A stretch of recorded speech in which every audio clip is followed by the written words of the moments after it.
ka-friendship, at eto nga pala ang day 3 ng aming adventure dito sa Salalah, Oman. For today's video nga pala ay nandito kami sa Darbat Park. Ayan, kung makikita nyo mga ka-friendship, meron pa silang parade carpet.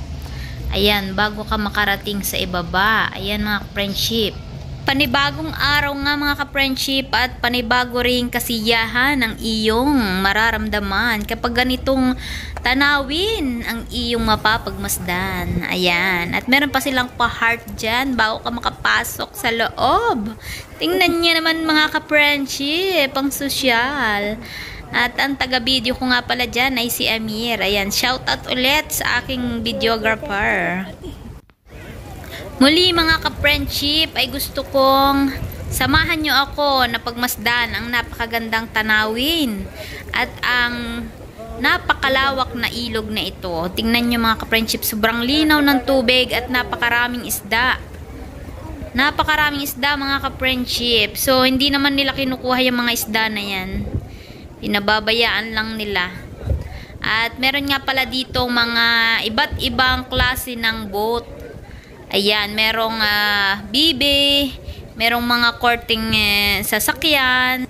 Basta, maraming klase, mga ka-friendship. Merong mga solo at meron din naman na pang family, ganyan. At eto na nga mga ka-friendship, nakasakay na kami sa boat. Hindi ko na pala naipakita sa inyo kung anong itsura ng aming sinasakyan ngayon. Ayan.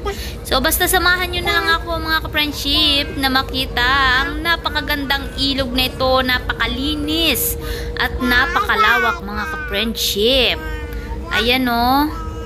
At ang linaw mga ka-friendship ng tubig.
At nandito na nga po pala kami sa pinakadulo.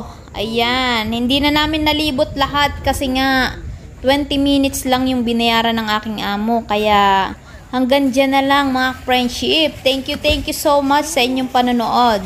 At nandito kami ngayon sa Darbat Park. Ayan, thank you so much sa inyong walang sawang suporta. God bless. Ingat kayo palagi. I love you all.